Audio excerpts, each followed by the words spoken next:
전부여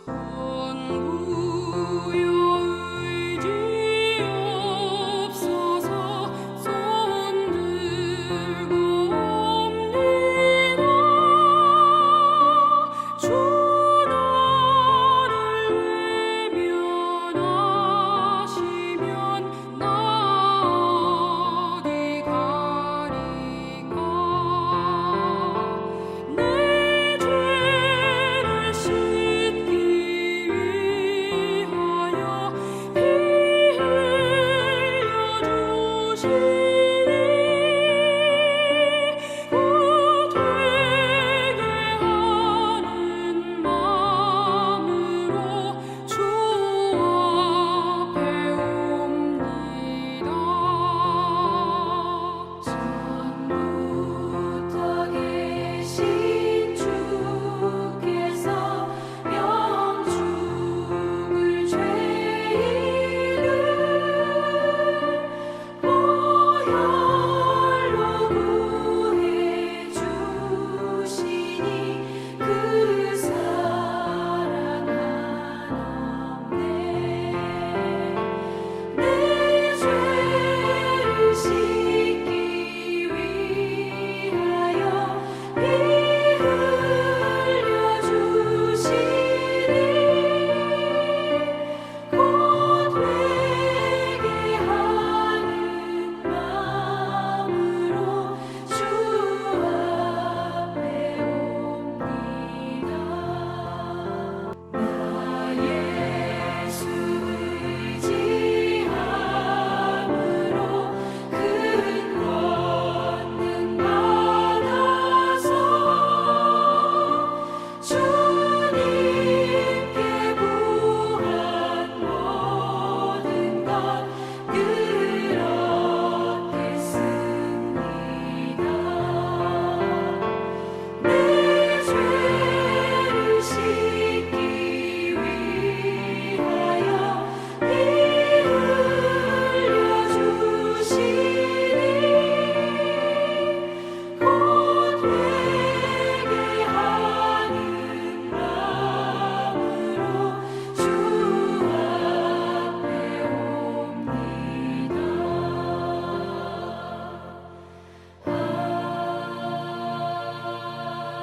아멘. 9월 11일 오늘의 말씀은 창세기 43장 1절에서 15절입니다. 그 땅에 기근이 심하고 그들이 애굽에서 가져온 곡식을 다 먹음에 그 아버지가 그들에게 이르되 다시 가서 우리를 위하여 양식을 조금 사오라. 유다가 아버지에게 말하여 이르되 그 사람이 우리에게 엄히 경고하여 이르되 너희 아우가 너희와 함께 오지 아니하면 너희가 내 얼굴을 보지 못하리라 하였으니 아버지께서 우리 아우를 우리와 함께 보내시면 우리가 내려가서 아버지를 위하여 양식을 사려니와 아버지께서 만일 그를 보내지 아니하시면 우리는 내려가지 아니하리니 그 사람이 우리에게 말하기를 너희의 아우가 너희와 함께 오지 아니하면 너희가 내 얼굴을 보지 못하리라 하였음이니이다. 이스라엘이 이르되 너희가 어찌하여 너희에게 또 다른 아우가 있다고 그 사람에게 말하여 나를 괴롭게 하였느냐. 그들이 이르되 그 사람이 우리와 우리의 친족에 대하여 자세히 질문하여 이르기를 너희 아버지가 아직 살아 계시느냐 너희에게 아우가 있느냐 하기로 그 묻는 말에 따라 그에게 대답한 것이니 그가 너희의 아우를 데리고 내려오라 할 줄을 우리가 어찌 알았으리이까. 유다가 그의 아버지 이스라엘에게 이르되 저 아이를 나와 함께 보내시면 우리가 곧 가리니 그러면 우리와 아버지와 우리 어린 아이들이 다 살고 죽지 아니하리이다. 내가 그를 위하여 담보가 되오리니 아버지께서 내 손에서 그를 찾으소서. 내가 만일 그를 아버지께 데려다가 아버지 앞에 두지 아니하면 내가 영원히 죄를 지리이다. 우리가 지체하지 아니하였더라면 벌써 2번 갔다 왔으리이다. 그들의 아버지 이스라엘이 그들에게 이르되 그러할진대 이렇게 하라. 너희는 이 땅의 아름다운 소산을 그릇에 담아가지고 내려가서 그 사람에게 예물로 드릴지니 곧 유향 조금과 꿀 조금과 향품과 모략과 유향나무 열매와 감 복숭아이니라. 너희 손에 갑절의 돈을 가지고 너희 자루 아귀에 도로 넣어져 있던 그 돈을 다시 가지고 가라. 혹 잘못이 있었을까 두렵도다. 내 아우도 데리고 떠나 다시 그 사람에게로 가라. 전능하신 하나님께서 그 사람 앞에서 너희에게 은혜를 베푸사 그 사람으로 너희 다른 형제와 베냐민을 돌려보내게 하시기를 원하노라. 내가 자식을 잃게 되면 이르리로다. 그 형제들이 예물을 마련하고 갑절의 돈을 자기들의 손에 가지고 베냐민을 데리고 애굽에 내려가서 요셉 앞에 서니라. 애굽에 가서 얼마간의 양식을 얻어온 야곱과 그의 아들들은 시므온이 애굽의 볼모로 잡혀있는 상황 속에서도 선뜻 다시 애굽으로 내려가지 못하는 장면이 오늘 본문에 그려져 있습니다. 왜 그렇습니까? 두려움이 그들을 붙잡았기 때문입니다. 차일피일 미루었다 하는 것을 명확하게 볼 수 있습니다. 양식이 다 떨어질 때까지 미루고 미루다가 어쩔 수 없는 상황 속에서 애굽으로 내려가기로 결정합니다. 예측하지 못하고 알 수 없는 그러한 상황이 이들을 두려움으로 몰아넣었고, 이 두려움은 서로를 위로하는 도구가 아니라 서로를 탓하는 공격용 무기가 되어 버렸습니다. 야곱에게 그렇게 말합니다. 베냐민을 데리고 가야 합니다. 그러지 않으면 다 죽습니다. 넌 왜 그걸 말해서 일을 어렵게 만드느냐? 야곱이 짜증 섞인 투로 말합니다. 아니, 물어보는 거 대답했을 뿐인데 설마 그렇게 걔를 데리고 오라고 할 줄 알기나 했겠습니까? 또 아버지에게 기분 나쁘게 말합니다. 이제 모르겠다. 너희가 알아서 해라. 야곱은 화도 나고 불만스럽기도 하고 걱정도 되고 하는 여러 가지 복합적인 마음으로 이렇게 포기하듯이 말합니다.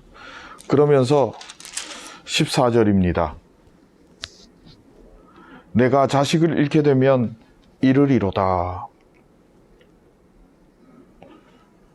그러면서 전능하신 하나님께서 그 사람 앞에서 너희에게 은혜를 베푸사 너희와 다른 베냐민도 다 돌려보내기를 원한다. 그렇게 말하거든요.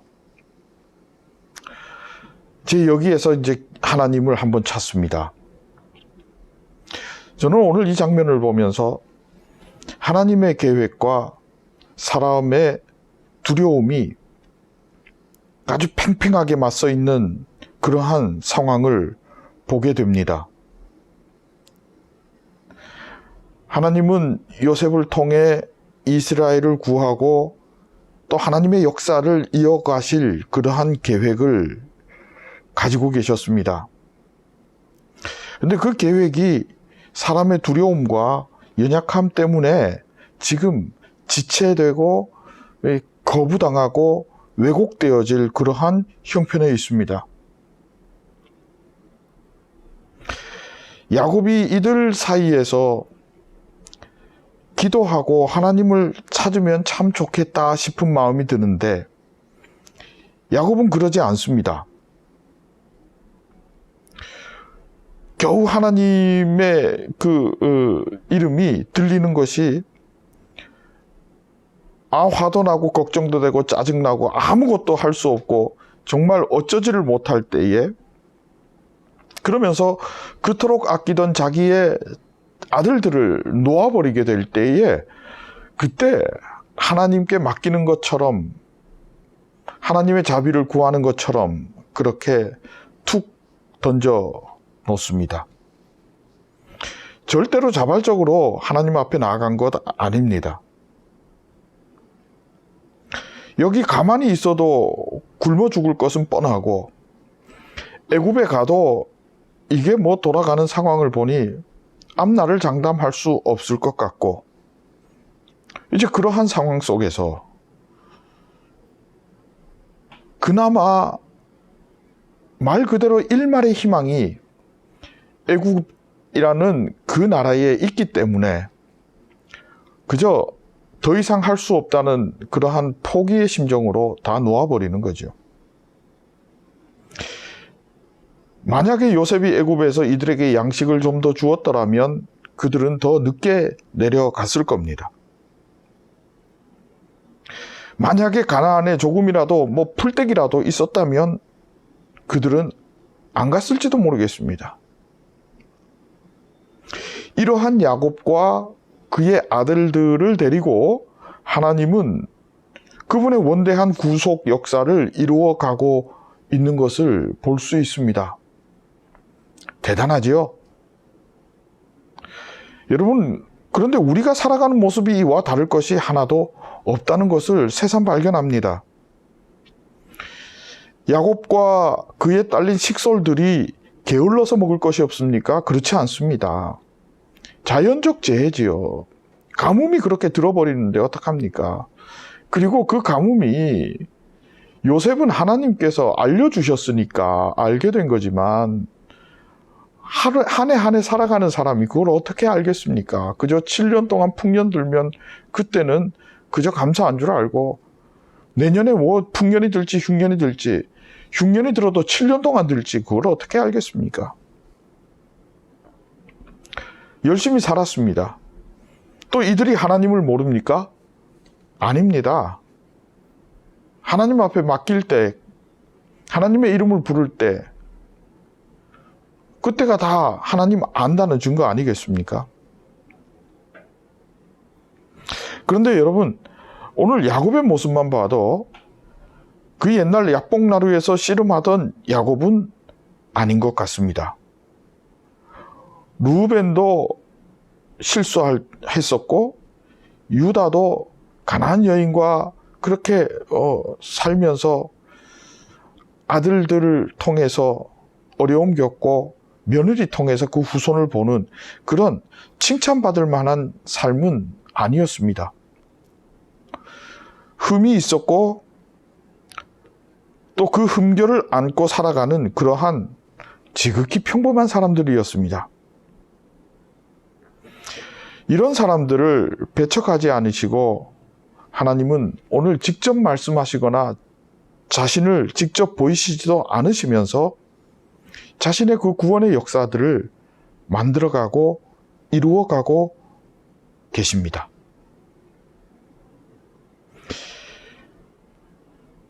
우리가 비행기가 날아다니고 자동차를 타고 컴퓨터를 하면서 살아가지만 오늘 창세기 43장 1절에서부터 보여지는 이 야곱의 식구들의 모습과 본질적으로 별반 다른 것이 없다라고 느끼면서 나는 지금 어디서 무엇을 하고 있는가 하는 질문을 스스로에게 던져봅니다. 나는 약봉나루의 야곱의 모습에 가까울까? 아니면 베냐민 때문에, 두려움 때문에 다른 아들을 타박하는 야곱의 모습에 가까울까?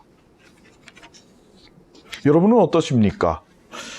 우리 모두 각자의 대답이 다 다를 수 있습니다. 정도의 차이가 있을 수도 있습니다. 그러나 분명한 것은 하나님은 오늘도 긍휼함으로 나를 대하시고 나의 이런 삶을 통해서도 그분의 역사를 이루어가고 계신다는 사실입니다. 이 사실을 발견하고 저는 굉장히 위로를 받습니다. 이렇게 하나님께서 일을 만들어 가고 계실 때에 여러분, 요셉처럼 다니엘처럼 하나님 앞에 한번 엎드린 사람이 있다면 하나님 그 사람은 어떻게 보일까요? 그래서 지금 이 순간 떠오르는 한 본문이 있습니다. 내 이름으로 일컫는 내 백성이 겸비하여 기도하며 내 얼굴 구하며 악한 길에서 떠나면 나뿐만이 아니라 이 땅 전체를 그로 말미암아 회복시키리라 하시는 하나님의 약속의 말씀입니다. 오늘 이 영상과 함께 큐티하고 두 손 모으고 고개 숙여 기도하시는 바로 당신을 통해서 하나님은 기뻐하시고 오늘도 긍휼함으로 다가오셔서 그분의 역사를 이루는 삶의 주인공으로 동행하실 줄로 믿습니다. 모쪼록 내 주변을 둘러싸고 있는 나의 형편 때문에 두려움이 들고 안타깝고 답답함을 토로할 수밖에 없는 형편이라 할지라도 그 삶조차도 하나님의 역사로 만들어 가시는 창조주 하나님의 능력을 믿으시고 다시 한 번 더 기쁨으로 승리하는 성빈의 권속될 수 있기를 진심으로 축복합니다. 기도하겠습니다. 하나님 감사합니다. 언제나 나를 긍휼히 여기시며 안아주시는 그 사랑을 먹고 살아감을 고백합니다. 나도 그 하나님의 사랑에 응답하며 주님을 더욱 사랑하며 살기 원합니다.